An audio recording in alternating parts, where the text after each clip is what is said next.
What's good, y'all? And welcome back to another episode of the Hurls and Small Show. Coming to you guys on another Friday. Fridays might just be the days we drop now.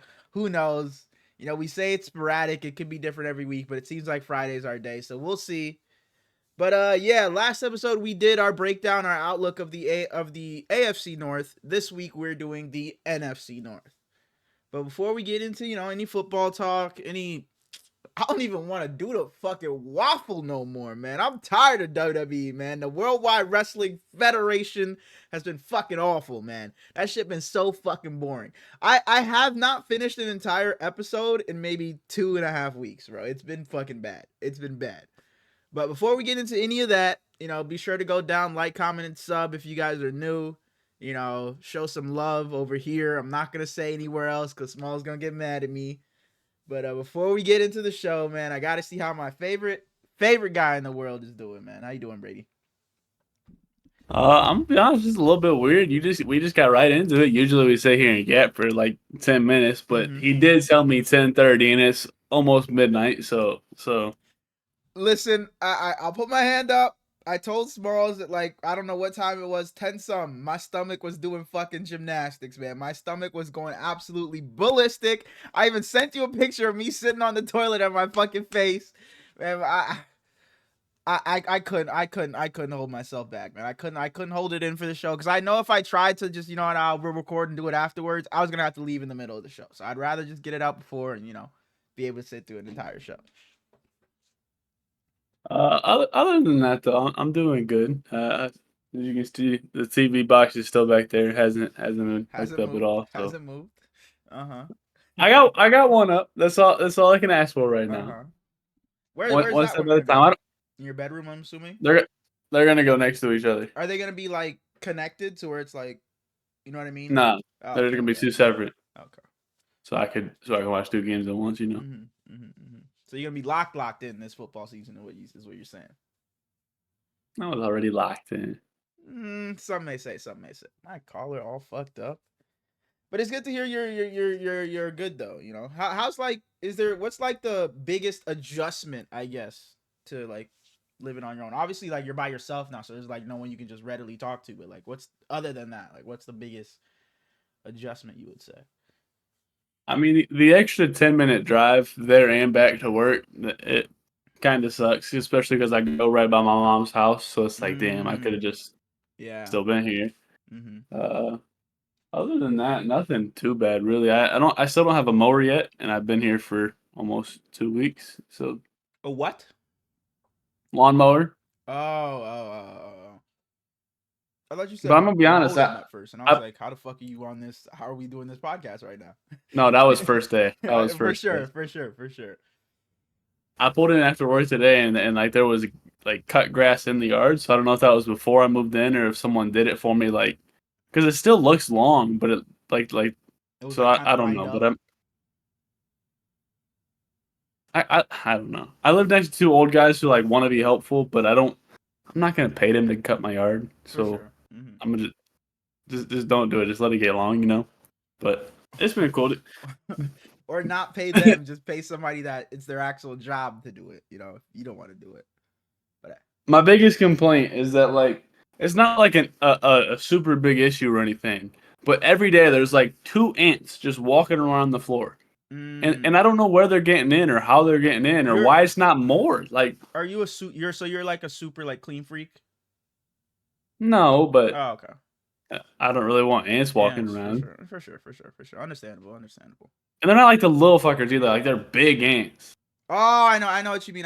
That weird story. But like, when I first bought my car for my brother, there was a bunch of those just huge ants just all over my car. So I like inspected the entire thing. I was like inside, like looking like, where the fuck are they coming from? Because they kept on coming. Like, it was the second I pulled off the lot, I realized it's not like I drove it to my house, then they like crawled onto the car from the house. It was the second I drove the car off the lot I realized it. So I was checking, and they eventually just went away. But I was like, where the fuck are these guys coming from? And it wasn't just like it was some food left behind or something, because it was those fucking fat ass ants. So I was scared for my life.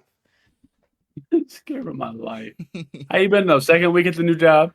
Yeah, it's been really I really guess good. first full week. First full week, yeah, it's been really really good. It's been a lot more just me now. I guess I'm still technically in training, but it'd be like, Sesame goose. but it's like my first store will be with the guy that's training me. Then it's like he'll just send me off to my own stores for the rest of the day. So I'm really just been on my own a lot of the time, and I've really really enjoyed it. I've been telling like my brother, so it's just like so much like it's just so independent, and there's just like so much downtime. It's like, yeah, I work at, say we do like 10 stores in a day or 13, however many we do in a day. It's like I do one store for, say it takes an hour and a half if it's a bigger store, and then I get 15, sometimes 30 minutes break, just of me just driving around depending on how far the next store is. So it's like I get downtime after every store. So it's kind of like I get a break essentially after every hour and a half ish of me working. But sometimes I don't really get that break because sometimes the store is just down the street, so it's like a 2 minute drive that I'm back to working. But it's just so independent, and there's so much like just spaces in between, so it's just, it makes time fly by. Like I've been working like 10-hour shifts like every day, so I've been getting a bunch of overtime. I got my first check today, but it's not a real check because it was like 3 days worth of pay, because I got hired like on the last 3 days of that pay cycle, so I only got a couple of days in, so it wasn't really a real check. So we'll see. I think my first real check will be the 30th of this month. So we'll see then. But yeah, the job's been great. You know, it's been amazing. I got really no complaints. Like gas, I guess, is one thing because I'm flying. I'm burning through gas. But I was doing the math with Punks yesterday, and it's like the amount they pay me in gas, because they pay me 70 cents per mile. Like I get so many more gallons or so many more full tanks off of what they're paying me than what I use. So it's like I'm making the gas back and then some. So I'm not really tripping. And I drive a Toyota, and I only have 25,000 miles on my car. So I could put on another 200,000 and be just fine driving a Toyota. So I'm not really tripping. Yeah, Or the Camry. no, I drive a 2023 Toyota Corolla, I think. I think it's 23. Man, must be nice to be rich. Or my brother works at a dealership. Or my brother works at a dealership. But yeah, job has been great. Life has been great as always. Last episode, you asked me for an update, and I said I didn't have one because I haven't been weighing. I am down to 209. So I got 9 more pounds to go. But it's exactly halfway You got through 2 weeks. May. So I got about 2 weeks to shed off 9 more pounds. I can do it. I've been a lot more locked in today. I did ease back a little bit. I got that first check from the new job, and he's like, I was like, you know what? I'm gonna have myself a nice little cheat meal. I'm gonna have some frozen yogurt afterwards. So I went and got some fried chicken after work. I'm not gonna lie, and I think that's what had my stomach doing fucking jumping jacks, bro. I think that's what it was. And then I went and had some frozen yogurt. So I went and treated myself today, and yeah. But I'm back locked in tomorrow. I got a bunch of like shit to meal prep, and some healthy snacks to keep around the house, so I'm not eating out too much. But I'm doing great. I thought I thought about you the other day because me and a homie that I work with went to a different airport like an hour away, Mhm. did a couple loads, and on the way there we went right by a Dairy Queen, and I was like, Okay. damn, I love ice Milkshake. cream, Oh, okay. Uh-huh. and I was like, we could really get Dairy Queen on the way back, and he looks at me and goes, I was already thinking about that.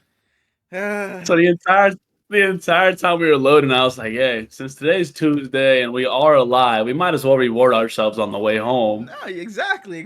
Reward I was like, myself for "Since being we ain't hit alive. the airport, every load I just find something to do. Something like we might as well reward ourselves on the way."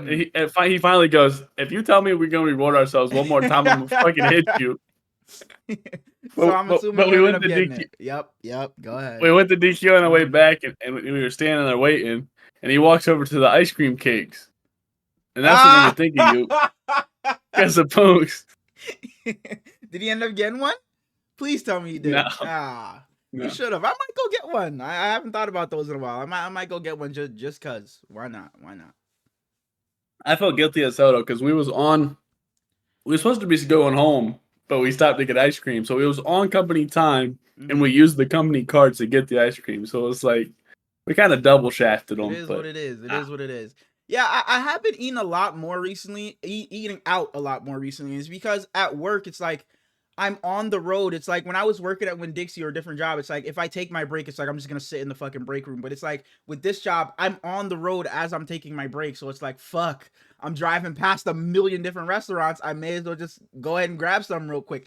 I've eaten out like 5 times in the past week, bro. It's been bad. It's because I'm on the road. It's like, yeah, let's take this lunch. And like the work, it's not hard work, but it's a lot of labor. I'm carrying a bunch of shit. I'm carrying a bunch of heavy shit, pushing a bunch of shit around. So I get tired and fucking hungry. So I'm starving, and it's like, fuck, bro. There's a Burger King right there. There's a Chipotle right there. There's a whatever right there. I'm just gonna go grab some real quick. And it's so easy to just go and like just grab a bunch of fast food working for this place. Like I said, I'm already on the road, and it's like I'll be an hour away from my house, so it's like I'm not gonna. I have no time to drive home and grab something from home, and I can't just make something at home and then eat it for lunch that day because it's just gonna sit in my car all day because I don't have a home base to put it at. I don't have a job site to put it at where I can go back to. I'm kind of just fucked here. Or I just gotta get a lunch bag that just keeps shit cold or something. I don't know. I had to do something. Something, yeah, because I've been eating out literally every day of this new job, and I just can't keep doing it, bro. We eat out for lunch every day at work, and without fail, if boss man gets hungry, he comes up to me and goes, "Brady, what's for lunch?" As if I'm the one that picks. And every day it's like, picks pizza. I don't care, man. What do you want? So I'll go get him what he wants. Next day, Brady, what's for lunch? Like, dude, I don't pick, I don't really eat lunch. So why are you asking me? I don't like eating lunch either. Yeah. But all you got to do is just tell me what he wants and I'll go get it. The first day the office girl was back, I heard him outside say, "Hey, go see what big guy wants for lunch." So she comes in and asks me. That's funny. Today he was flying, and his wife. I work for him and his wife. His wife goes, "Brady, what's for lunch?" And I was like, "Dude, I can't catch a break." He has the whole company saying it. He has the whole company saying it. Everybody just knows to go to you when they want to figure out what's for lunch. Okay. All right. Next time I'm going to eat. I'm going out to eat or something. I'm texting you, Brady. What am I having for lunch? I'm doing it next shift. Lunch has just been getting pushed back further and further because with everybody back, we're actually like working consistently. So when he says, "Brady, what's for lunch?" I'll just walk away and find something else to work on, and then it'll just get pushed back. And we've been eating lunch at like 2:00. Yeah. So I think he's starting to get away from me so he can eat sooner again, which is okay. All right, don't hurt my feelings. Yeah. Overall, I guess we're both doing well, and I'm happy to hear that. We're both alive. I had some lady come up to me. And I forget what I was working out of Walgreens, and she came up to me and she was like, "How are you doing today?" And I'm like, "I'm doing great." And she's like, "Yeah, you're alive today, so you should be blessed." And ever since then, it's like, bro, and I've already been thinking that way, but it's like, bro, we're alive, so we're doing great. We're doing great. We're doing great. My great grandfather's saying was, if you ask him how he was doing, it was still scratching. So if you still scratching, my friend John, I hung out with him a couple weeks ago. I asked him how he was doing, and his name's 6 feet above. He's 6 feet above. 6 feet above, so that's what he said, and I like that one too. Unfortunately, you're not. You're like 5'10" above. Let's get into some football, man. Let's get into some football, man. Let's get into some fucking football, man. And we shooting right over that. We're not doing this. We're not doing this, bro. Let's get into some football, please. At work, we got this little mini hoop, and it was just me and homie. And he athletic as hell. He ripped and everything. And he beat my ass in horse. And we played 1-on-1 4 times to 5. And I beat him all 4 times. Because I'm just, he sucks. He's not a hooper then. It's just in my blood to whoop ass when it comes to, Oh, by the way, before we actually get into football. Celtics in 7. Doing it for Tatum. Rest in peace. Rest in peace? Did he die? Did he die? Pretty much. Let's get into football, man. As I said at the top of the show. Julian Strother hooped tonight, and the Mavericks got the first pick, so fuck y'all. Oh my gosh, bro. I was praying the Hornets got the first overall pick. When I saw who the top 4 were, I was praying it was the Hornets. Because yeah, Cooper Flag on the Spurs would have been like, "Oh, that's cool." But it's like, god damn, Wemby, Cooper Flag, De'Aaron Fox, Stephon Castle, Devin Vassell. It's like, holy shit. And I did not want him on the fucking Sixers. Fuck no. That's like the least I wanted. And then the fucking Mavericks, they didn't fucking deserve the shit. So I was like, if anybody deserves it in this top 4, it's the Hornets. So I was praying the Hornets got it. Jazz fans, I'm sorry. Wizards fans, I'm sorry. I feel like there's a team I'm missing. Whoever else, I'm sorry. Mavericks fans. I mean, not Mavericks fans. Nico Harrison, fuck you. Now let's get into last thing before football. Yep. WNBA season starts here soon, so we're getting roster cuts. My Ohio State girl, Celeste Taylor, just got cut. No! Dang. Wait, no. You're over here, right? Yeah, I'm over here. Yeah, that way. Yeah. She gonna get picked up by someone, but that was just bogus to them. Got her. Speaking of Ohio State, shout out Massey Green. NFC North. Finally! Wow, we haven't got that in like fucking 5 weeks. Welcome back, Madison. We're not gonna get it very often. She out there doing something. She ain't hooping though. Good luck to you in whatever you're doing. The AFC North was a little bit more fun to talk about because the Browns are going to be weird. The Bengals are going to be weird. The Steelers are going to be weird. It's really just the Ravens that we know going to win the Super Bowl. But NFC North, kind of more so locked in when we're talking about teams. But the Bears will be fun. So, starting with the Bears, 5-11 in 2024. I just went alphabetical. So no, that's fine. Alphabetical by mascot. It's fine. Whoa, by mascot. Sorry, I don't know why that reminded me. What did you see any of the schedule releases? What was your favorite one? If you saw any of them, didn't see any of them. I mean, I saw them all. I don't really care. Saw them all? Damn, I didn't see them all. No, I didn't watch them. I mean, like, I saw that they were dropping. Oh, okay. I saw that the Colts deleted theirs and apologized to Tyreek. But shit. Yeah, I think the Chargers. Go ahead. Tyreek don't even deserve apologies. Fuck, dude. He probably don't even give a fuck. He probably really don't even care. No, he literally said he laughed at it. Oh, I didn't even see that. Yeah. I didn't think he would care. But I think my favorite one was the Chargers, and I feel like the Chargers are doing great every year. But they had some Minecraft shit, and I thought it was great. The Niners did like some video game shit. It was pretty cool.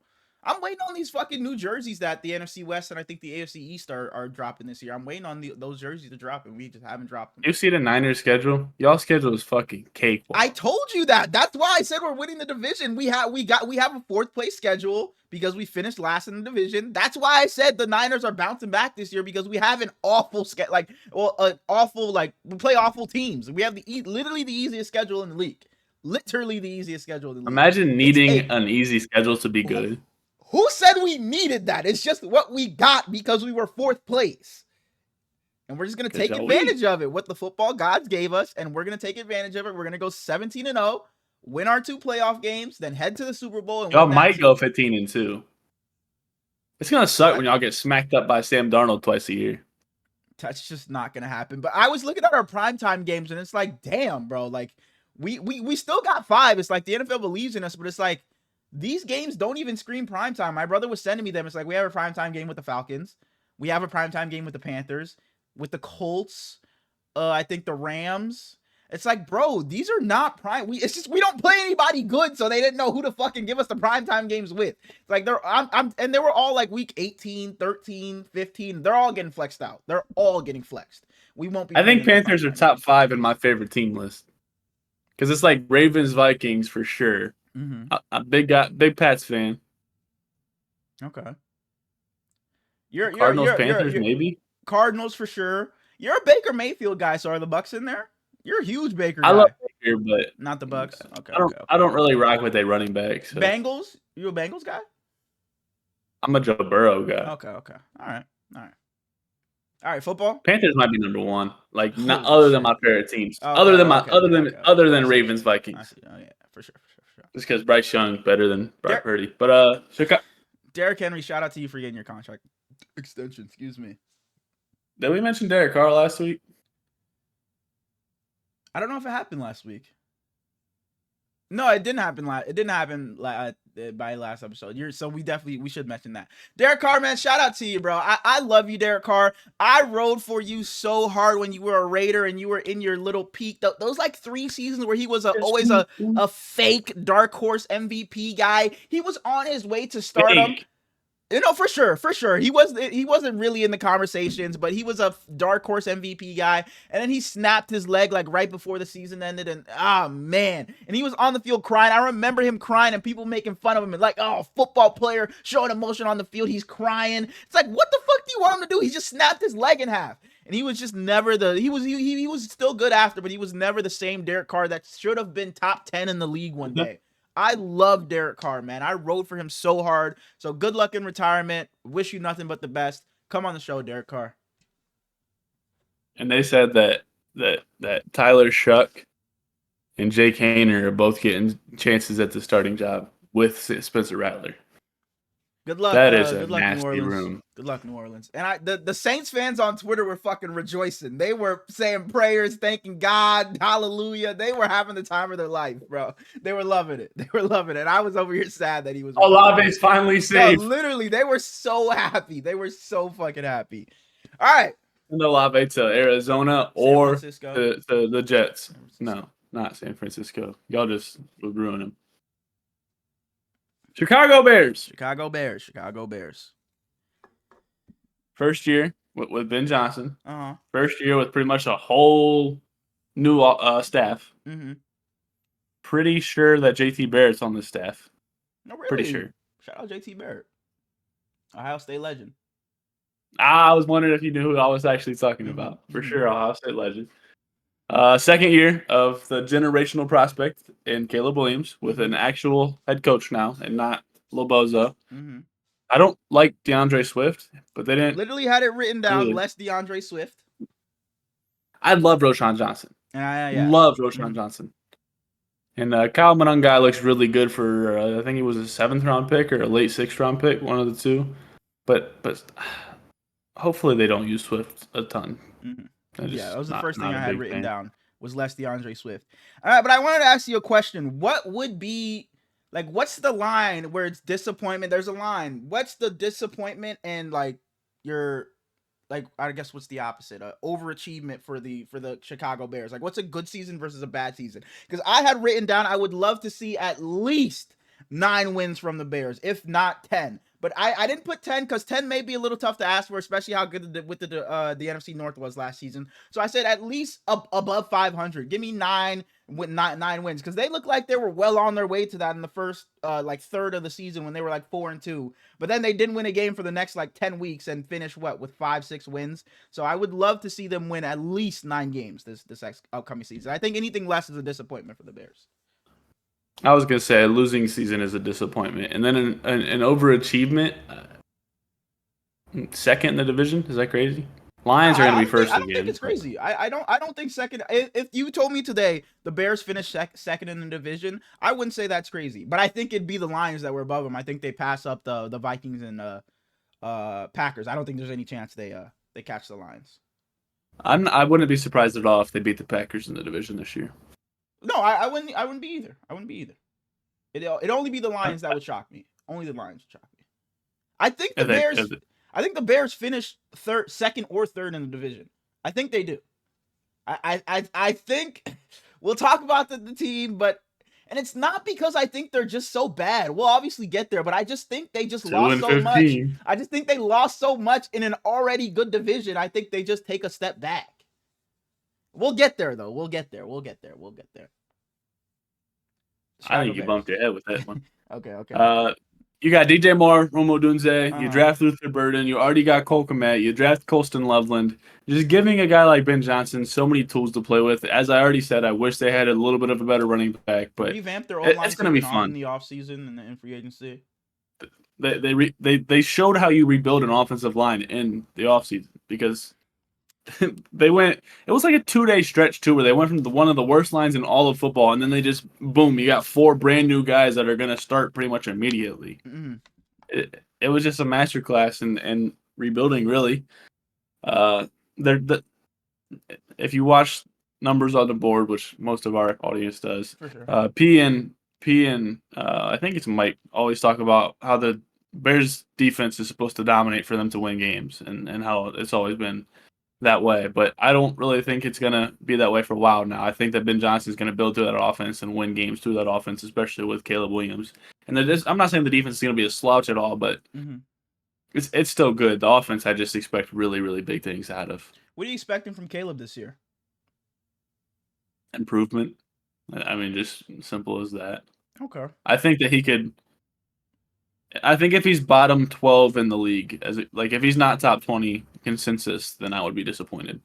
Like, are you expecting like a Pro Bowl caliber season from him, because I think that's what I'm expecting. Not that he has to be a Pro Bowler, but I think he should be playing at that level with what's around him. And not that if he doesn't play that, it's like, oh, he's certified not the guy. But it's just like with the talent he's had, with the talent he has, the flashes he showed last season, I think he should be playing at a Pro Bowl caliber level. And it is a lot to ask of a guy in only his second year, but he was just supposed to be generational, prospect, generational talent. And he was supposed to come and flourish immediately. I wasn't expecting that because, again, he was a rookie playing quarterback. But in his second year, I do expect to see a lot of improvement and to see him playing close. Maybe not up to what Jaden Daniels was in his rookie season, but something closer to that level, a Pro Bowl caliber quarterback in his second year.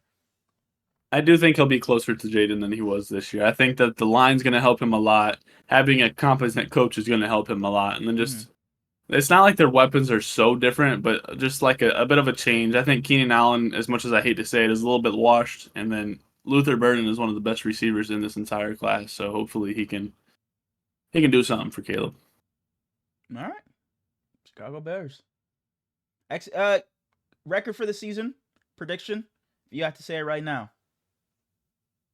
I would say like a 9-8. 9-8. I would say they're right around. I think I agree. I think good would be 11-6. Bad would be 7-9. 7-8. 7-9.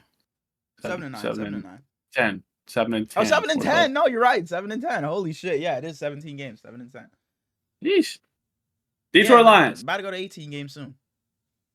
Detroit Lions. I hope not.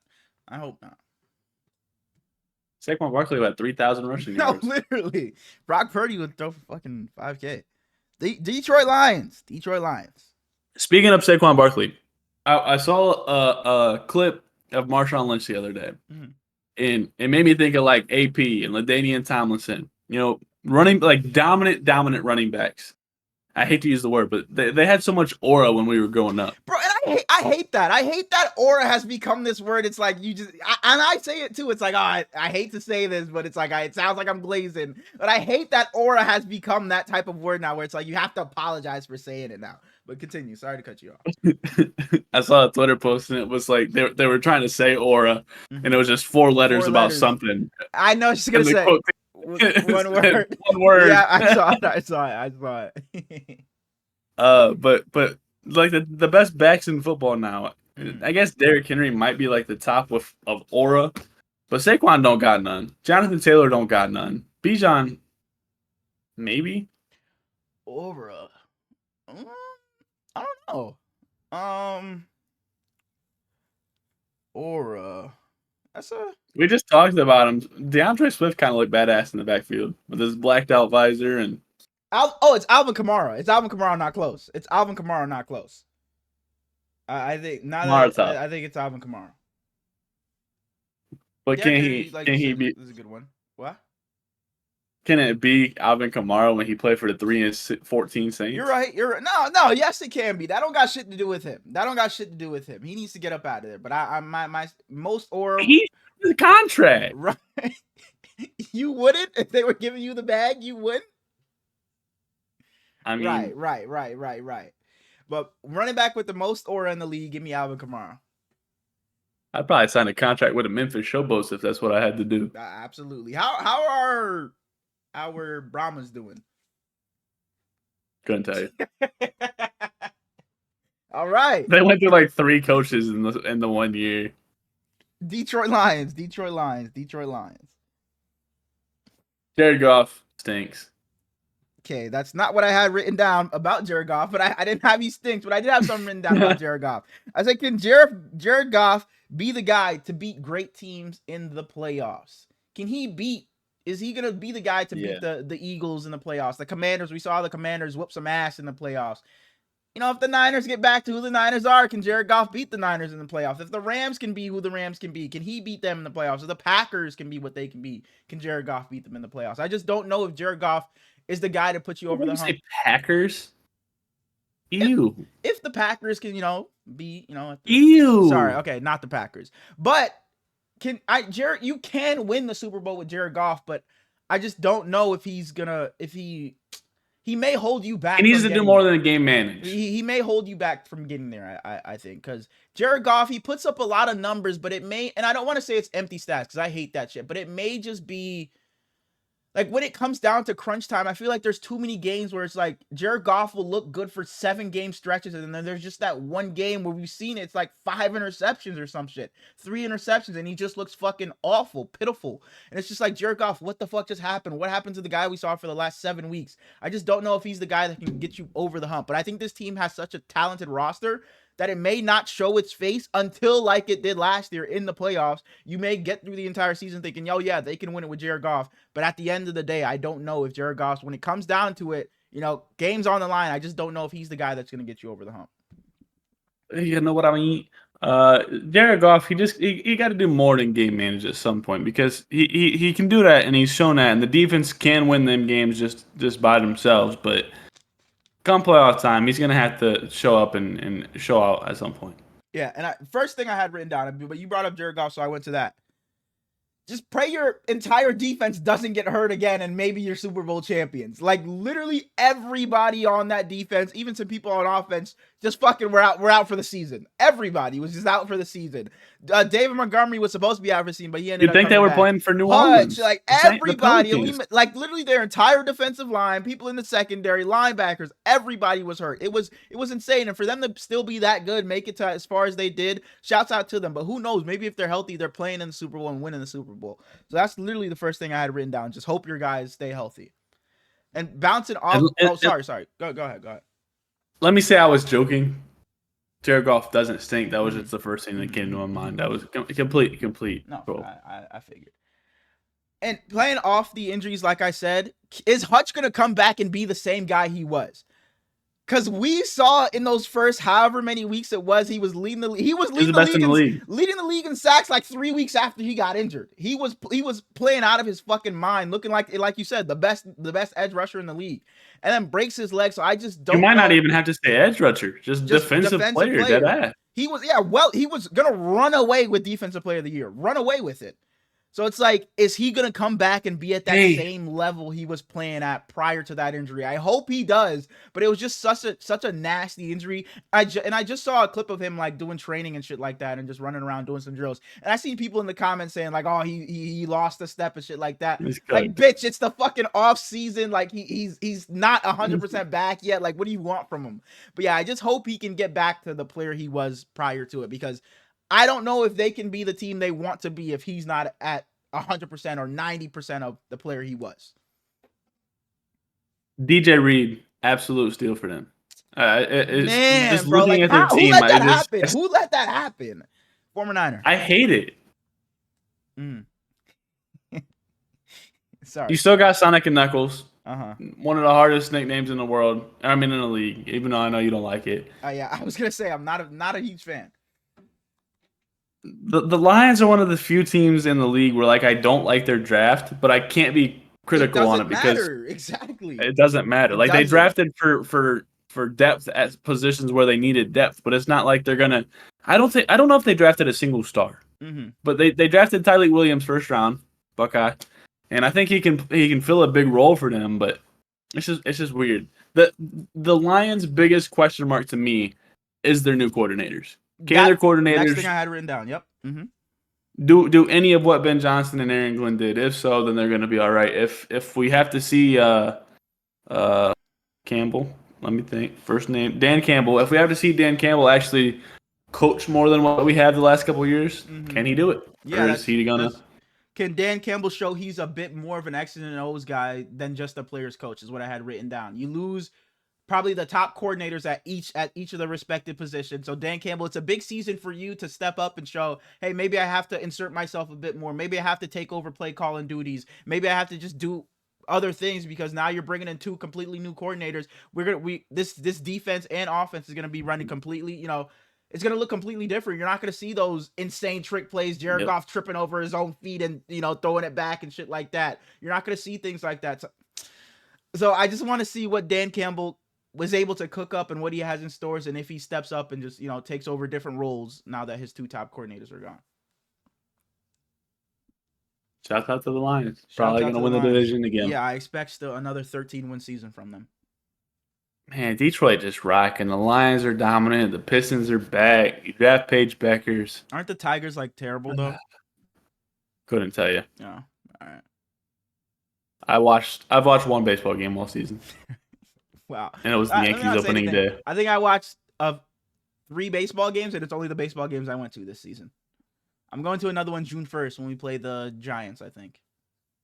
And I feel bad because like I kind of like baseball, but I just don't give a I fuck. want to like I want to call myself a baseball fan, but it's just like I just cannot. I I can't tried keep up. so I hard. can't keep up. I can't keep up, bro. It's like I just opened the ESPN app and I'm just seeing Marlins in the top of the 7 scores 3-1. I'm like, bitch, when did the game start? Like, when did it start? And it's like there's a game every fucking day. It's like, bro, I cannot But keep up other with it. times it's like I'll be talking to Ant and it's 1 o'clock in the morning. He's like, "Oh, the Dodgers just hit a home run." And it's like, you're still playing? I just can't I can't keep up with it. I'll see the final score. I get the final score notifications, and that's really it. Unless I'm at the game, I'm usually not watching because I've tried to sit down and watch a couple of Marlins games, and it's just like, bro, I can't do it. Bro, I got a notification today. The Reds won, and it said record 21-24. And I was like, they played 45 games already? Bro, they play 45 every games? fucking day. It's ridiculous. It's ridiculous. Yeah. Sorry, tangent. Mm-hmm. Green Bay Packers. Green Bay 11-6 this year. Mm-hmm.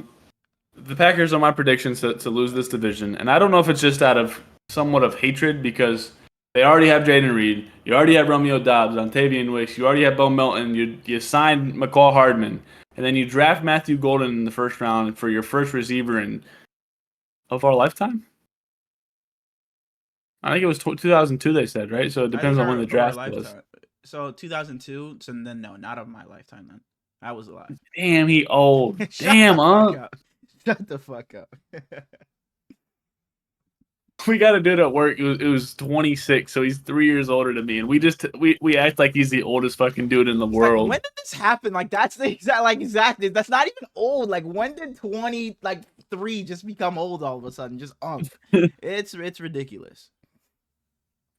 One dude's 22 and he called the 26-year-old unk today, and it made me laugh my ass off. It's not like he young.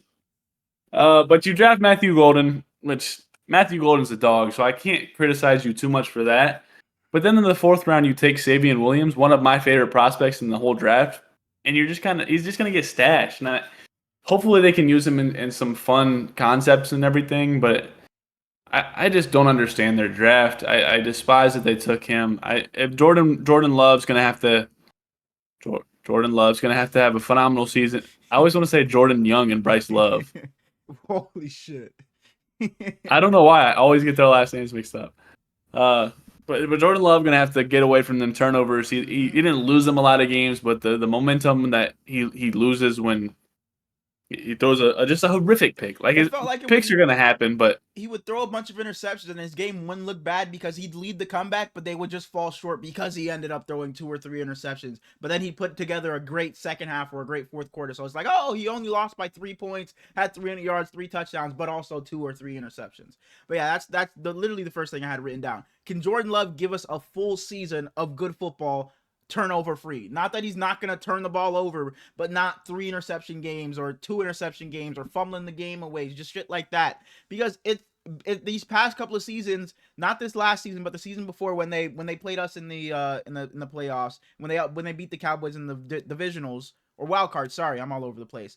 Jordan Love had that great second half of the season, and that's what got him that bag. Because in the first half, he was turning the ball over. I think it was kind of 1-to-1 turnover or touchdown to interceptions. Then he spazzed out in that second half and going into the playoffs. And then he came into this season. It was a little, shaky start for him. He was turning the ball over, got hurt also, turning the ball over, then ended up playing pretty well towards the end of the season. So it was kind of similar to what he did the season before. So I would love to see him put it together for an entire season because he plays well aside from just the turnovers. It really is just the turnovers. It seems like he just tries to make the home run play one too many times a game.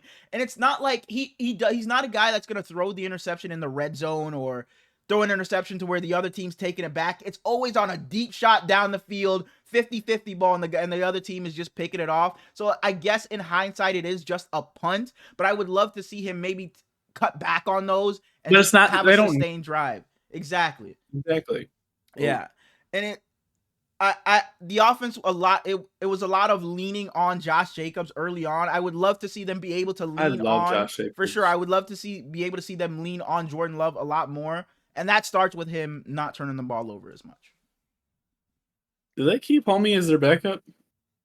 Ball dude? Dude from the young dude. Dude from the Titans. Malik. You're not helping me at all. Mm-mm.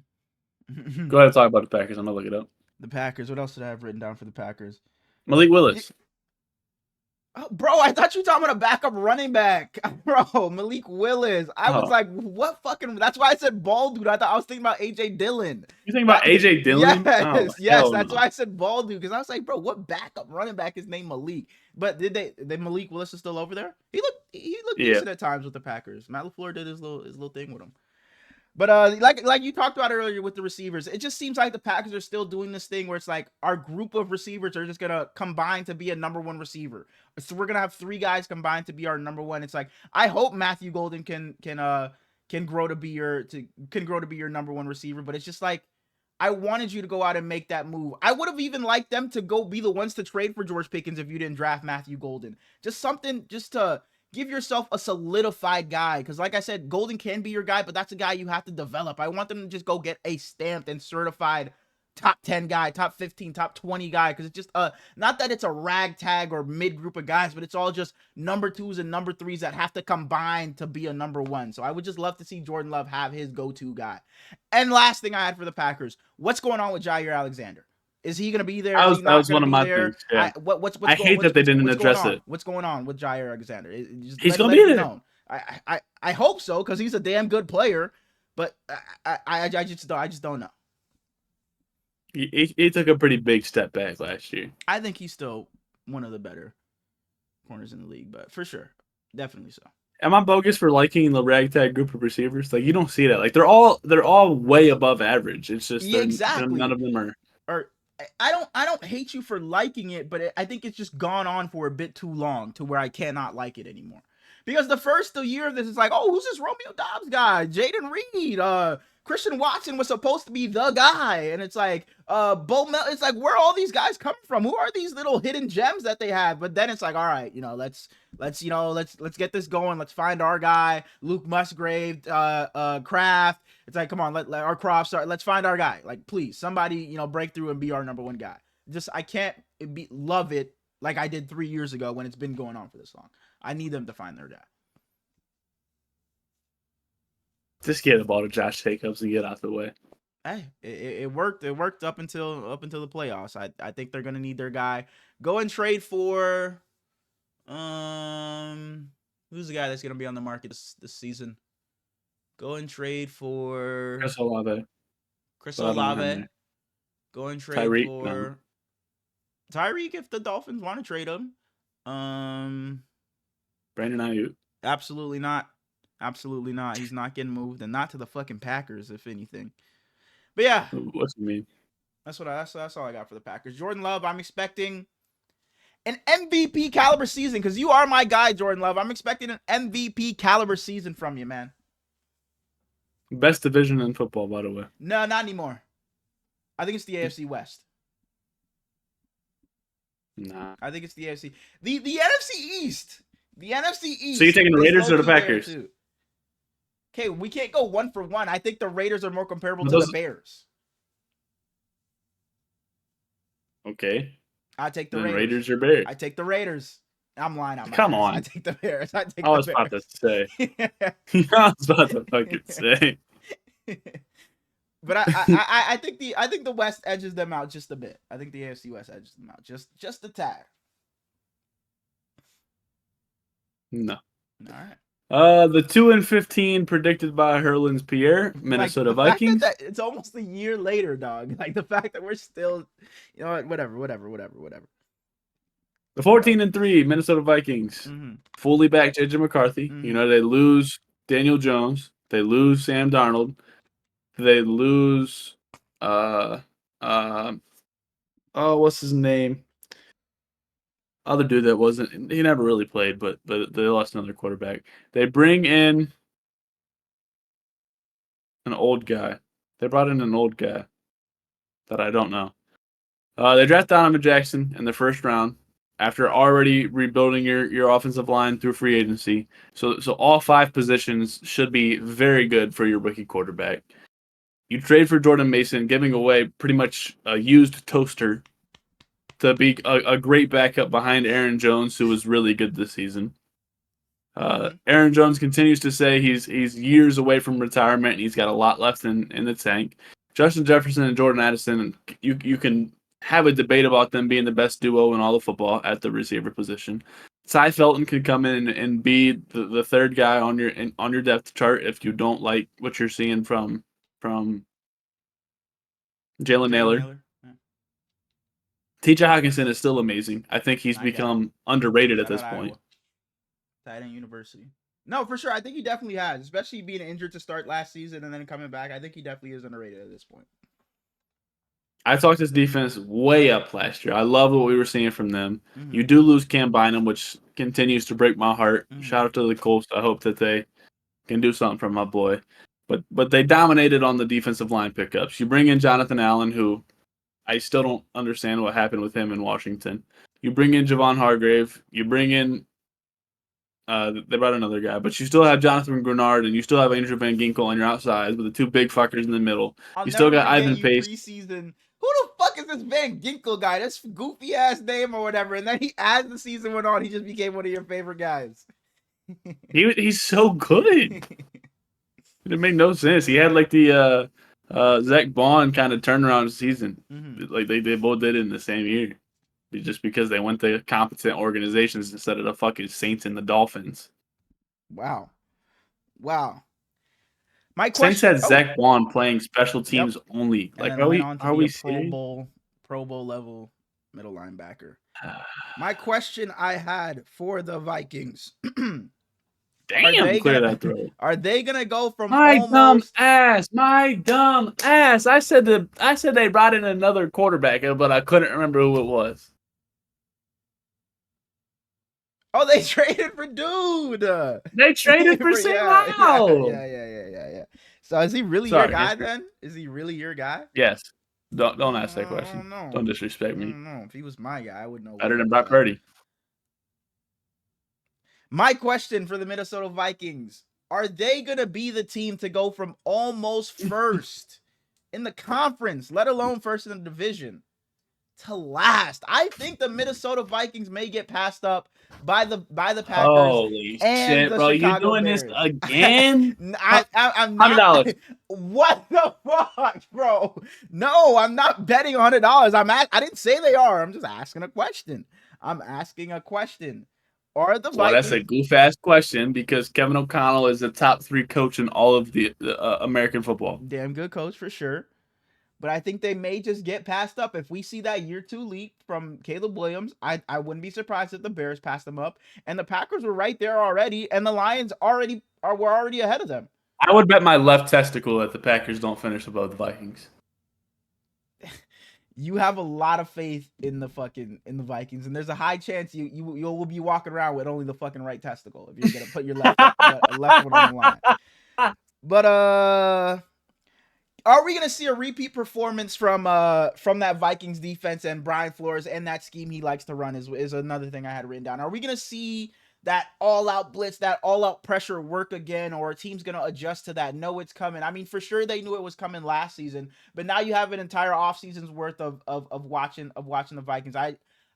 We've said for a while this defense and Brian Flores may have to adapt, and we said this in the middle of the season, may have to adapt and change in what they're doing, and try something else. Maybe you can't send all out pressure on teams. They're gonna get the ball out quick or run this play action. So is that gonna work for the entirety of the season or later in the season? Because we saw teams like the Lions and Jared Goff, who's an amazing play action quarterback, bootleg. It will kill that all out pass rush. So is he gonna be able to adapt and kind of evolve into doing something else? And not that he has to completely take that out of his game plan or whatever, but is he gonna be able to adapt and change with the times? Not with the times necessarily, but just be able to run other things, give offenses other looks than just all-out pressure. I'm not going to blame his defensive schemes for the Lions' loss because Sam Darnold was dookie butt, but against the Rams and the playoffs, you had to adjust, and he just didn't do it. Yeah, Matthew Stafford got them both times. Both times when they played the Rams, Matthew Stafford did it to him. We lost to Matthew Stafford twice and to Matthew Stafford's previous team twice. Those were all 4 losses for the Vikings this season. Wow. I didn't even. Wow. Didn't even think about that. Wow. But now we got Jordan Mason.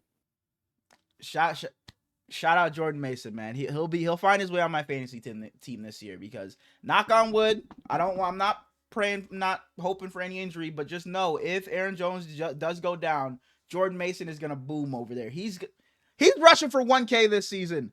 If I can put it in a sports book, if any sports book has the Jordan Mason 1K rusher, the odds have to be fucking crazy. Plus 30,000. Put it into my sports book. Plus 30,000. I'm putting $100 on it. Jordan Mason is going for 1,000 yards. He's so damn good. But last thing I had written down for the for the Minnesota Vikings. What can we expect out of not rookie quarterback, but first time starter JJ McCarthy? Because he had that year to sit and learn behind Sam Darnold and learn this Kevin O'Connell. Technically, yeah. That's why I said not rookie, but like first time playing, I guess.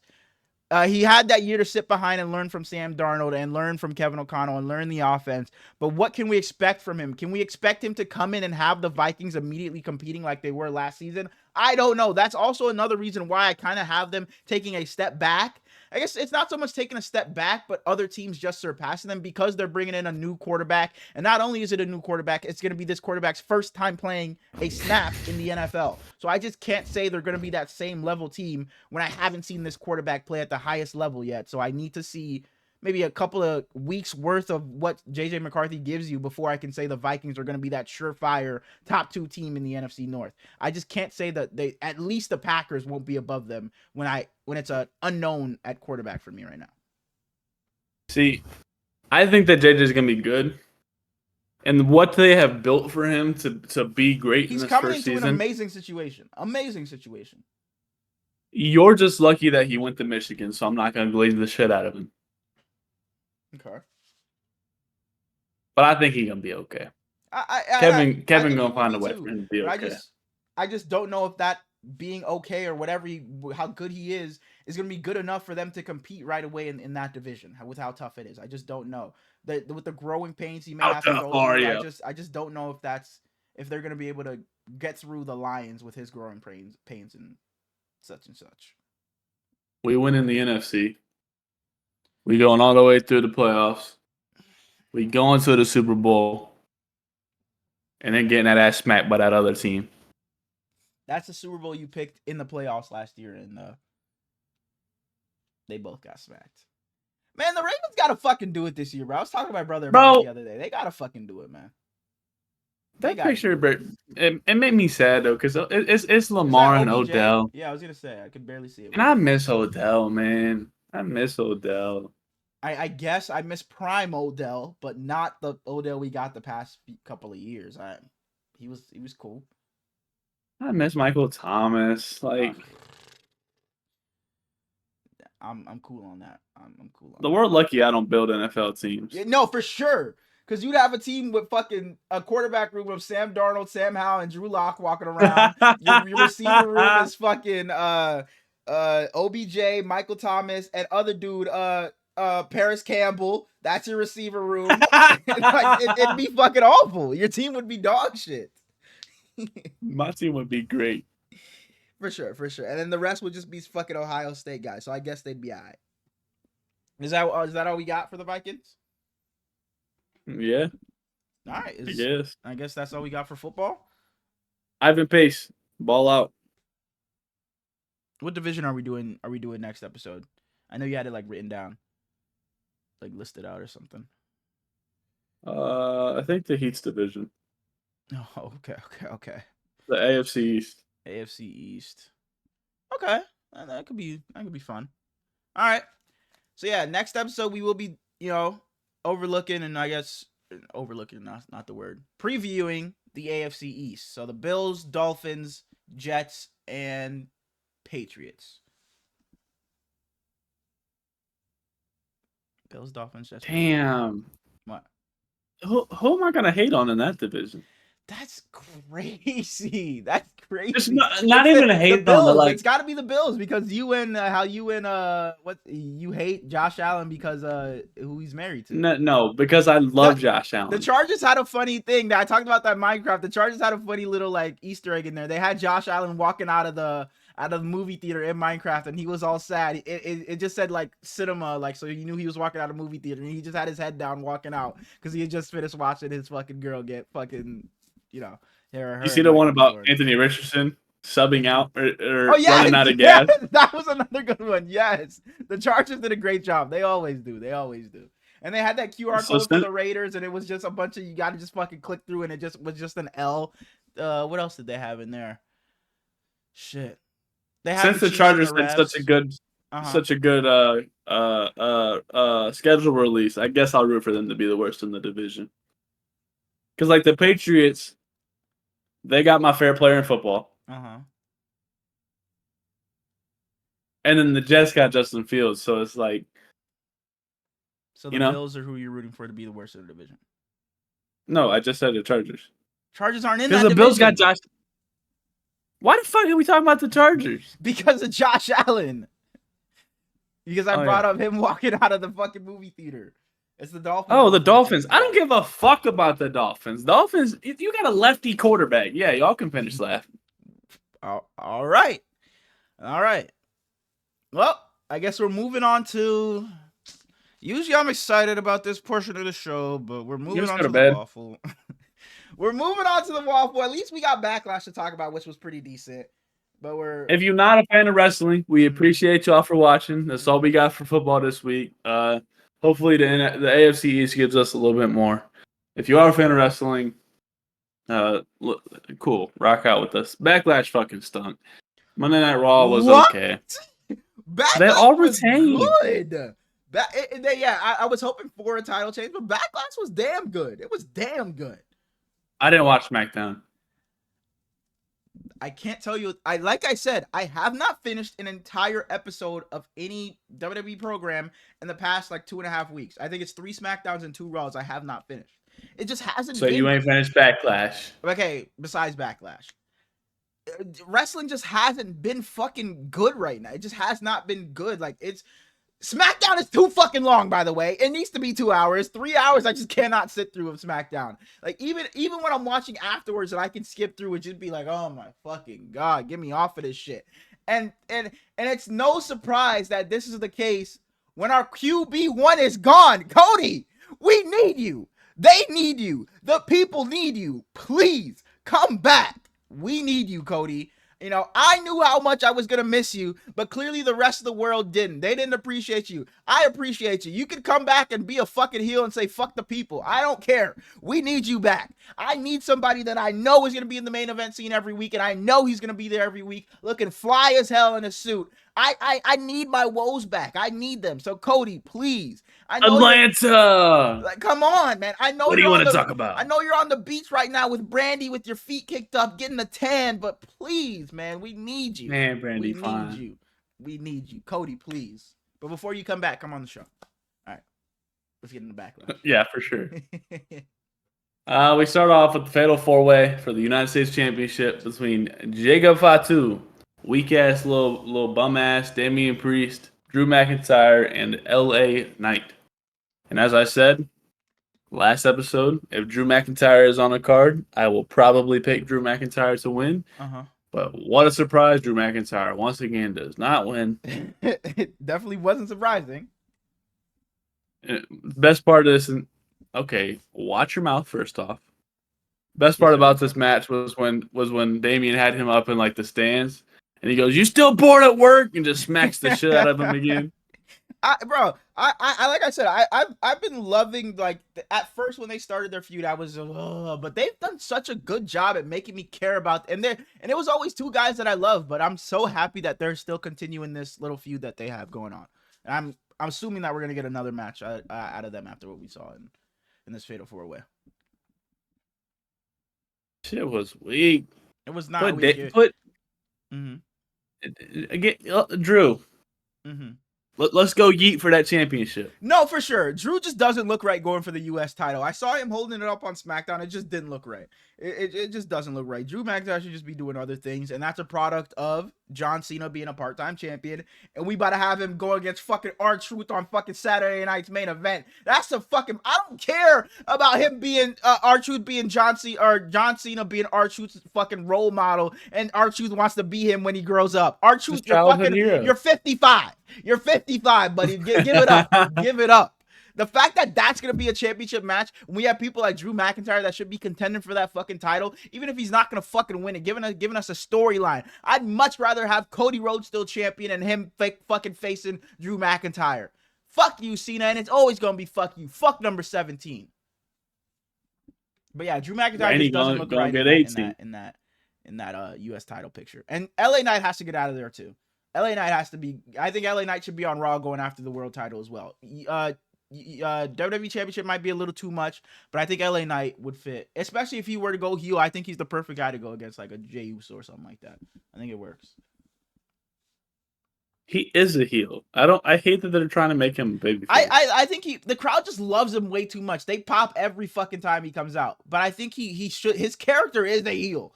But the crowd, you can be a heel and still get pops though. Like not the way he gets it. Not the way he gets it. There's one thing. Not every heel has to be a. You guys are broke. You don't have to. But LA Knight gets the biggest pop of the night every night. There's one thing where it's like Drew McIntyre. People respect him and still like him, and he still gets cheers even though he's a heel. But LA Knight gets too big of a pop and gets too much fucking love. You can't have your heel in your company going like this and the whole crowd is, yeah! You just can't. You can't have it. You just can't. He gets too big of a pop. He's way too over for him to just be a heel. I think he should have been heel a while ago, and maybe he could have built this what's the word? This buzz while he was a heel, but now that he's built it all when he's a face, I just don't think you can turn him heel right now. But his character definitely does work best as a heel, I think. But yeah, I think I want him away from the U.S. title picture and away from Jacob. Go do something else. This match starts and the two rivals go at each other right away. Mm-hmm. They all kind of had their little moment to dominate. Usually it's like, oh, Fatu dominate, and I know he not gonna win. Mm-hmm. But they all kind of dominated for a little bit, and then got their ass whooped. So that was fun. As I already said, Priest and Damian fought up into the crowd, and then. Yeah, that was nasty. Drew was going to push him through the table, and then Damian reversed it and jumped off and did the South of Heaven through the tables. That shit was beautiful. Yeah. The South of Heaven, when it's done right, is just it's so beautiful. Even though he weak as hell, that was a good move. Yeah, and Drew like banged the back of his head, but they said he's alright. He banged the back of his head on the ground. It looked bad because he immediately grabbed his head, and I'm like, damn. And he smacked the fuck out of his head. But they said he's alright, though. So, shouts out to you, Drew. Hey, Damian. You heard my mans, we're going to have to talk. And now with the words. Boy, he is going to beat the shit out of you. And the brakes off of you. What you mean? Let's move on.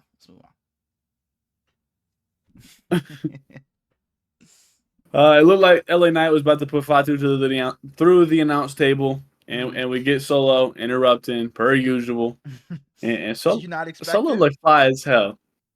Solo look tough. He low-key not always does, but he be putting it on sometimes. He does. And he had his little big fucker come out and whoop LA Knight ass. And Fatu was all surprised. Yeah. And he didn't want to win that way, but he did it anyway. And then he kind of just rolled out. And so maybe that big fucker is Solo's new Tungans because. We don't have Tama or I don't know what's going on. I guess the bloodline in a sense is just done, and it's just a whole new faction now because he's not fucking part of the family. He's not Samoan, so it's like I guess the bloodline is just done, and it's just Solo having just guys, just a faction now. I guess I don't know, but maybe they try to claim he part of the family. Maybe they honestly could, and nobody would say shit. But this is just setting up for Jacob to eventually turn babyface. Because this is another thing where he's just getting cheered so much. You've been seeing it for a while now with Solo saying, I made you. I'm the one that brought you here and all this other shit. And then Jacob side-eyeing him and said, you better get in where you fit in. And doing all of that shit. So Jacob's eventually going to turn babyface and they're going to have their whole feud. Hey, Fatu. Solo will whoop your ass. Hey, Jacob, I have nothing to do with that. You can go ahead and I'll give you dude's address if you want to pull up on him. Solo is not whooping your ass. I guarantee you, I will never say no shit like that. That man, I will never talk shit to that man. That man will beat the fuck. I said Damien would beat the fuck out of you. Jacob Fatu is Fatu beating the putting you in the fuck out of dirt. me. He's putting you in the fucking dirt. Yeah. I love Fatu, dude. Absolutely. He became one of my favorites in the company so fast because he kind of different and like and the whole that's place another is thing where it's like, I don't want to say it because how the word is like just it is these days. He oozes aura. He oozes. Him and Solo both though. They both do. Solo doesn't ooze it. Solo has it a bit, but he doesn't ooze it. Jacobs is different. Solo either oozing right it there with Roman. Jacob's right there with Roman. And it's like different types of aura, but I think they're both compatible. Like they're both kind of on the same level, but it's different types. Roman is kind of just like he's just walking past you and it's like, holy shit.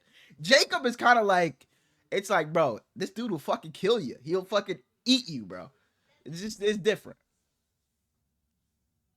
It's crazy now that Roman's not champion. It's like throw up the ones, and I'm cool with it. When he was champ, it's like acknowledge your tribal chief. I was still doing it. I was still hell doing no. it. I was still doing hell it, no. but I was definitely rooting for his ass to lose every single time. But I'm gonna acknowledge every time. We acknowledge now. We're Back then it like was fucked. Once every 2 months these days, because dude don't show up to work. When him and Logan Paul went against each other at Crown Jewel, I was damn sure not acknowledging for that. Sure, we know, and I know you was crying when Logan lost. Crying. Logan made Roman look good that match though. Let's move on, bro. Let's move on. Next we got the women's intercontinental title match. I went and made dinner. Oh,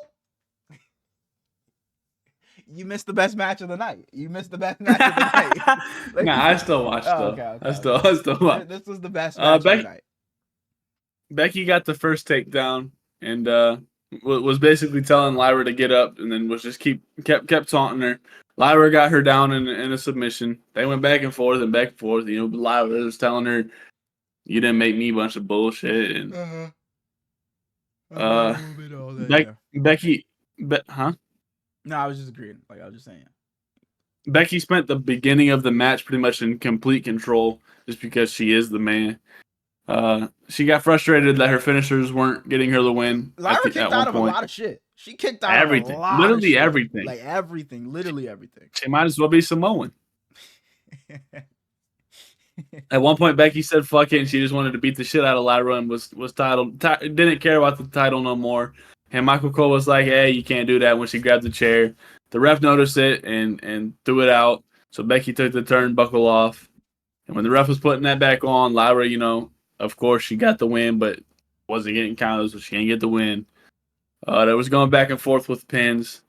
Lyra finally rolls her up and gets it. Becky's pissed, beats the fuck out of her afterwards. Michael Cole saying how she probably broke her nose in the match and that she's still beating her up. Mm-hmm. Yeah. It was a good match. I was proud of it. Very, very good match, man. Yeah, no, bro. Shouts out to Lyra and shouts out to Becky for not making Lyra look this good, but working with her to where she's able to look this good. Because Lyra was already good. She was already putting on bangers.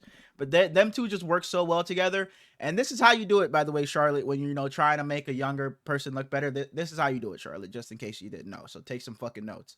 But yeah, this was a very the difference there is that Becky is like the best in the company and Charlotte's like, woo, But yeah, baby versus best in the company. The finish was a little for me. I wasn't a fan of a roll up, especially after all Lyra fucking kicked out of. Like it was like, damn, you kicked out of everything just for this match to end in a roll up. But it didn't piss me off too much because I know there's gonna be another match because Becky beat her ass right after the match anyway. But I also was expecting Bayley in this match. I was surprised we didn't get any Bayley. I'm wondering where she is. She's stuck in catering or something. But yeah, I'm expecting her to show up in the next couple of weeks or something. But yeah, this was a phenomenal match.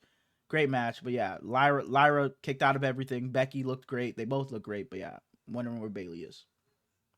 She over there taking them out to dinner. She might as well go wrestle Indy Hartwell next. She can slide over here. See you, Bayley. Slide over here.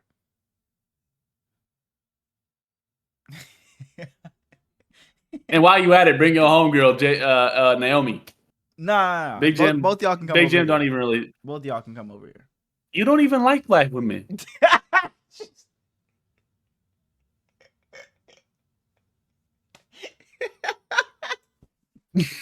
Like, just to say that and tell that on my name is insane, bro. You don't even like black. That's crazy. Let's move on. Let's move on. You don't even like black, like, bro. Let's I move like on. them dark. Let's move on. Love the melanin. Well, Shout anyway, out, Pop Smoke.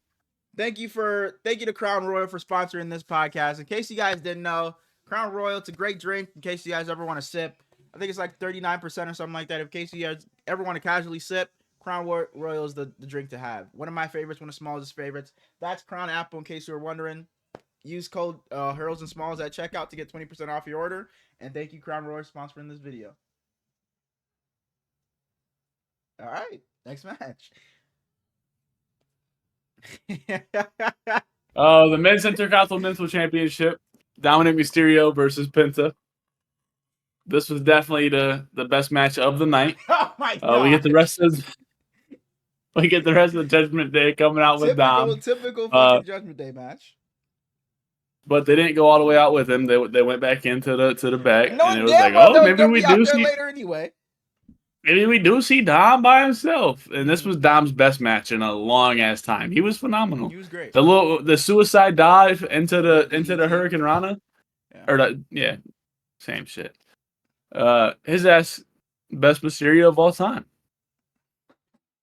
Carlito tried to distract the ref, and so Finn and JD could interfere, but the official saw them and injected all of them. Injected. I meant to say ejected. Finn kind of took his time to smack dude with the chair. Little crumbs. They're building something right there. I'm excited for that. Finally, the Judgment Day has a little bit of, just a tad of interest in me. Just a tad. Chad Gable showed up with the mask on and hit Penta with a headbutt while the ref was dealing with Judgment Day. Whoa. Chad didn't show up. Chad Gable showed up with his mask on. I'm so over that. I'm so over that. So over the grind. Apparently he's speed champion right now, but I couldn't tell you. Have you watched a single speed champion match? I watched the first, not championship match. When we're doing the tournament to crown the first one, when they first started it. I was watching the first couple ones. I was like, I'm just not going to Twitter to go watch a fucking wrestling match. I'm not. I don't care how quick it is. I'm not.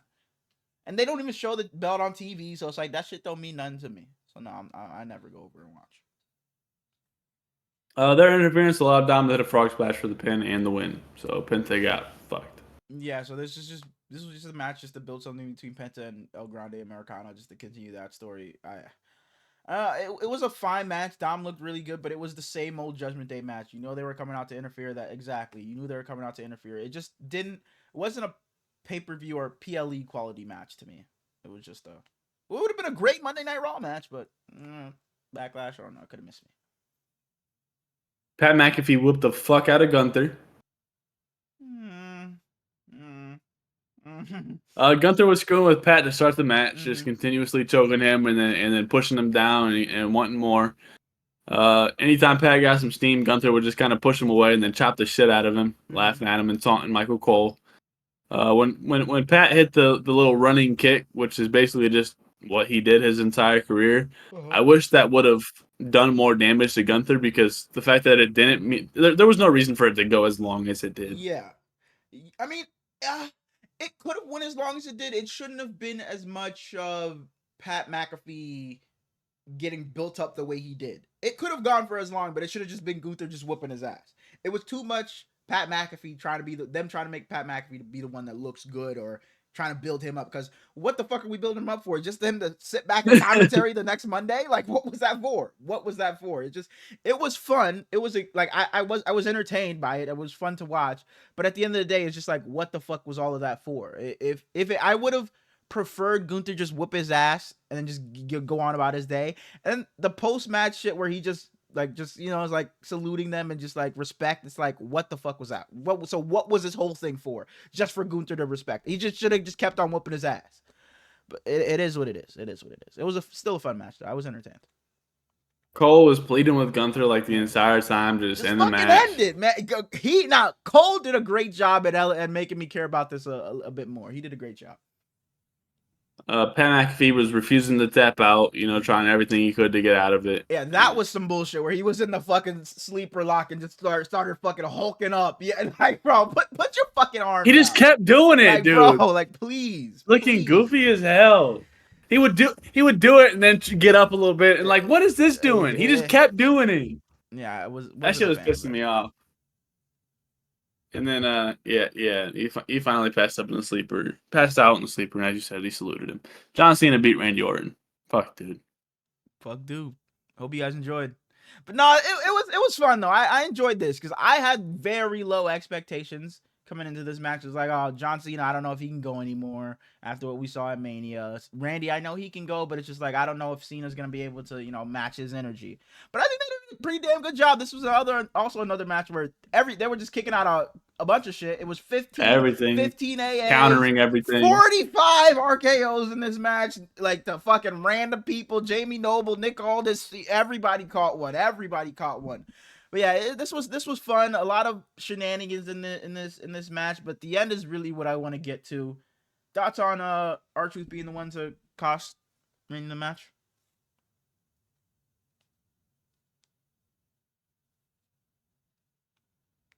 I agree. Thoughts? I agree.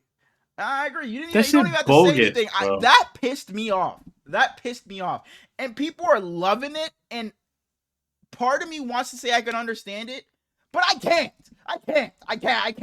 I understand that they've had the history of 30 years. It's like, oh, he's been his childhood hero forever now. But it's like, we only have, 8 months left of Cena. He's the biggest, he's holding the biggest title in the company. We can't be wasting time on fucking R-Truth. Sorry, I'm not even gonna go there. I'm not gonna let it piss me off. It was just some bullshit. And even if he he interrupted, that would have been cool. But for him to immediately do a low blow into that being the reason Randy lost, that's what upsets me. Since when did hitting somebody with the fucking belt just become just a knockout blow? That's just it's a sledgehammer. Like, bro, literally, when did that just become lights out? You're just done. Like, please hit them then hit an AA after you hit them with the belt. Like, just hitting with the belt and that being what ends it is just. I'm getting out of that. No, legitimately, bro. I'm just not a huge fan of that, but it is what it is. But yeah, the R-Truth thing was really. I was not a fan of it, and everybody seems to love it, and they're just so happy that R-Truth was part of it. But I was like, when I first seen it, I was like, dog, this is some fucking bullshit. For Cena and Randy, their last, because they said it's one last time or whatever, for their last go. For it to have been ended because R-Truth interfered and stopped the punt kick it's a choice, but it is what it is. I'm going to see where it goes. I'm gonna let whatever happens.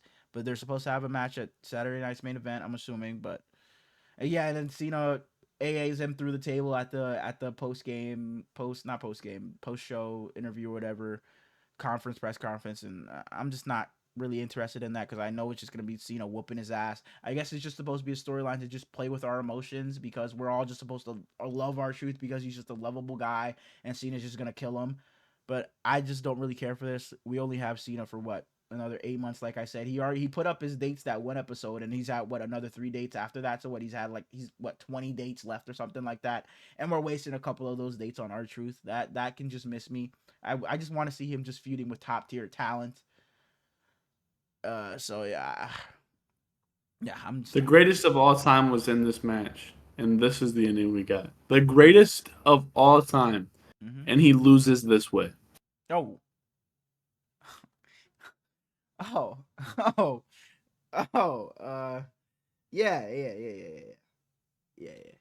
I wasn't a fan of the way Randy lost either. The greatest of all time lost because of R-Truth. Yeah, Randy lost. Randy lost. Randy lost.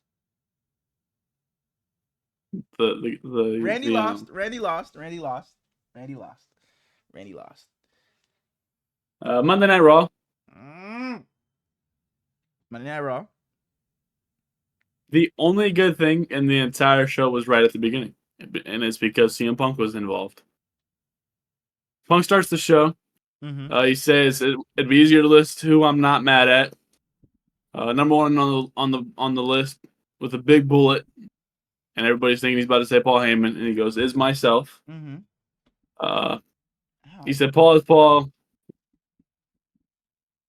You good? Yeah, I'm scratching my back. Felt like something fucking bit me. Paul is Paul. He's who he's always been. He's a fat little snake. And calling Mm-hmm. him fat's not very nice. Uh-huh. He said Timu, CM Punk, Seth Rollins. That made me giggle. Oh, bro, Paul Heyman, my sleep you know how schedule. this ends. I'm so tired right now. I'm usually not tired when we're filming this late, but I've been waking up super early, Look, so I'm this is so on fucking you. tired. It's on my Like I stomach. said, It's on my stomach. we could start filming early, like 8 o'clock. It's on my stomach. Sorry, continue with Punk. We could have filmed yesterday. You're right. I was busy. I said we could have filmed tomorrow. Here we go, bro. Here we go. I said that to the guys yesterday. I was like, I gotta head out. It's like, oh, what the fuck is this guy gonna go do? Joe's telling me, bro, just think with your head, think with the right head, don't think with your dick. It's just shit like that, and everybody just thinks I'm a fucking slut. But yeah, sorry to cut you off. Hooker. Punk says, Paul Heyman, you know how this ends, and I can't wait to get my hands on your neck and squeeze you until your eyes pop out. Mm-hmm. Ladies and gentlemen. Mm-hmm. And CM Punk cut him off. He was like, nah, or whatever he said. Yeah. And he was kind of flipping his shit a little bit. And he says, wise man, understand that whatever words you choose, they will be your last. Mm-hmm. Rollins' music hits with Braun behind him. And he said, Punk immediately goes, you're just a song. You're just a song, kid. That's all you are. At some point, the bell's got to ring. Seth tells him, just when I think you can't get any more selfish or any more egotistical, you find a way to top yourself. You stand in the ring is the reason I'm not heavyweight champion right now. Mm-hmm. You ain't never going to be champ as long as I stand on 2 feet, is what Punk fires back. Mm-hmm. And Seth says, what's your deal, man? You love punishment? And he says, I get it. He loves to play the victim. You so desperately want to die to martyr. Well, that can be prepared. I hope you have prepared your last words. And Braun walks up to the ring. He getting ready to walk in, and Punk goes, "You gonna keep barking, little doggy, or you gonna fight?" And that shit had me laughing. Braun starts to beat down Punk, and Seth helps a little bit. They just whooping his ass. Sammy comes in to save. They whoop Sammy's ass. Jay comes in to save. They whoop Jay's ass, followed by Sammy again, and then it ends 3-on-2. So someone gonna join Seth's club real soon. Man, Braun, I hope it's the beginning of this new faction, but I hope Braun just doesn't become just doesn't say anything, just beats everybody up type guy in the faction. Because there's always that guy in the faction where it's like, oh, I'm just a bruiser, just a big guy. It's like he just defends us. So because he's already wearing the suits now, so I hope he just doesn't become the quiet, just fucking just wreck shit guy. I hope he still is a character and still speaks every now and then. Is the YSX still on the roster? They are. They're on SmackDown, but I don't know what's going on. Alexa Bliss is back. That's one thing we didn't talk about since we skipped SmackDown, but she's back, and the White Six isn't back. So I don't know what's going on with them, but yeah, they're on SmackDown now. They've been on SmackDown for a little while. Like I know they are, but like, are they? They are, but no, they're not. Kind of like how oh, what's his name? They just, not that they suck, but nobody cared. They just fumbled them. They did for sure. When they first came back, it was so like cool. intriguing. That first thing when they just the lights went out and everybody was just dead backstage. It was like, holy shit! I can't wait. And then they did the Alpha Academy, and then they did the Final Testament, and then the Miz and all that shit. And then it was just like, nah. They should have done something with the New Day. Maybe that would have helped a little bit, but I think they just New Day. They just took too long to get the ball rolling and just fumbled a couple of things, and now it just doesn't work anymore. Bam. Moving on. Sorry. I want to see Seth and Braun hit like the Shield power bomb that he did with Roman. Braun hold him up, or Seth hold him up, and Braun.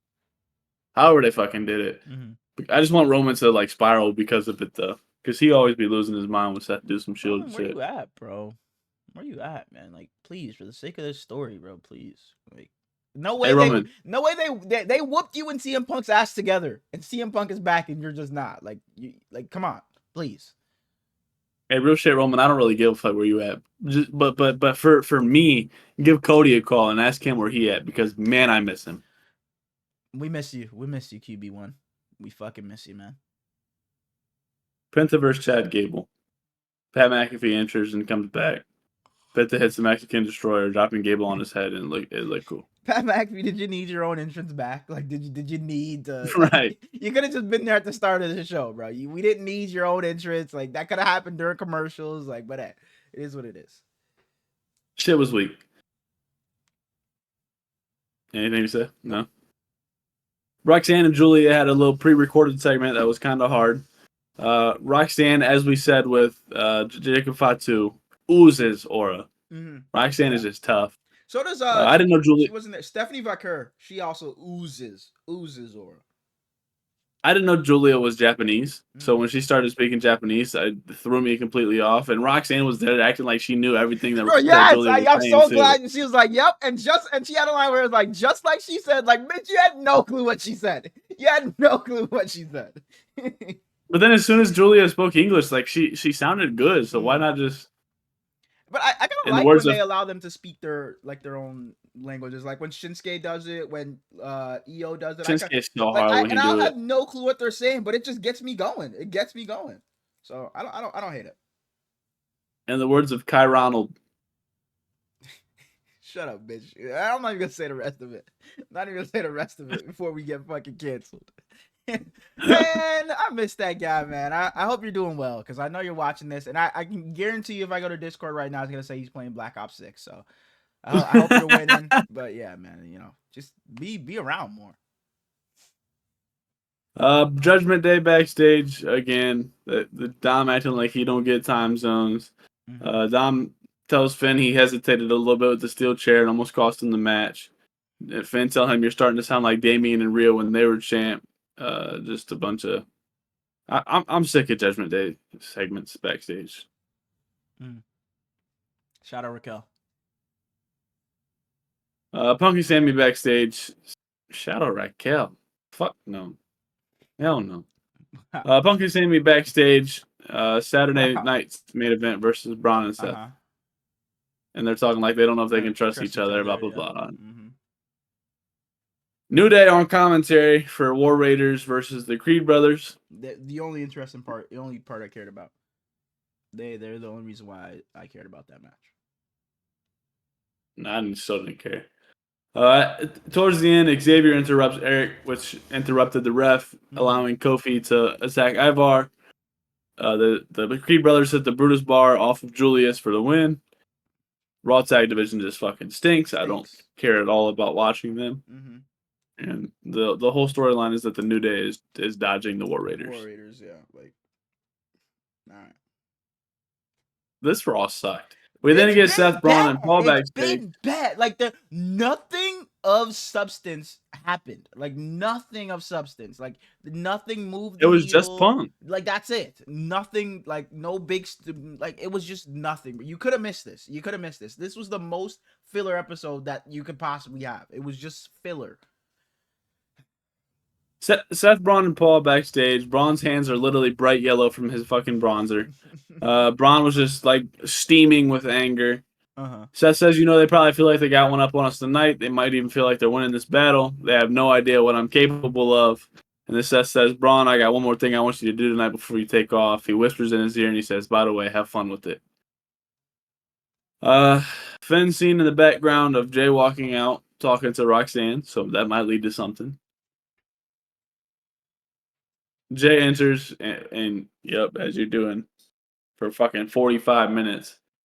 He just demanded the people again coming through them. And then he in there and they, one more time. So he does his encore. Logan Paul, you're talking out of the side of your mouth, Oos. Jay just yapping and yapping and yapping and yapping and yapping and yapping and yapping and yapping and about saying literally nothing. Gunther interrupts. He said the unimaginable came true. Jey Uso, World Heavyweight Champion. On June 9th in Phoenix, Arizona, I will challenge the winner of you and Logan Paul. And he said, I hope it's you because a whole bunch of bullshit. And he said he's going to put him in his place.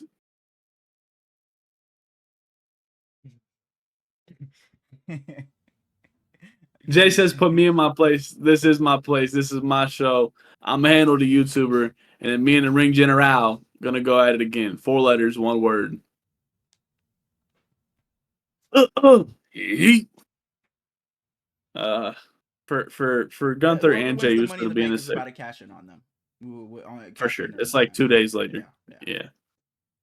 Jackie Redmond interviewing Ludwig Kaiser, who I feel like we hadn't seen in 3 years. She was saying, last year was really good for you. You won this match, and this match, but we haven't seen you much this year. Literally what I was thinking. And then he just gets interrupted because Braun is in the background beating the shit out of Jay. Yeah. With Paul Heyman standing right over top of him. Yeah. Then we get Finn and AJ Styles, which is another match where it's like, this should be good, but man. Yeah. Cole mentions that they're both former members of the Bullet Club. They went back and forth for a while. AJ takes out Carlito and McDonough. Dominic wasn't out there, so that'll be a storyline at some point, probably next week. Penta comes out and takes out Judgment Day again after AJ kind of handled him himself. Balor watches it as they're getting advantage as they're getting their ass whooped, allowing AJ to hit the phenomenal forearm for the win. Becky Lynch yapping. She says she won the night. She went back and was drinking tequila because she left and beat Lyra's ass, and she gave Lyra the best version of her, or she got the best version out of Lyra. She's saying she's done with getting manipulated by not only Lyra but the fans as well. She was saying that she left because of them. Yeah. When we know you had a baby, motherfucker. She said she couldn't see yourselves in me.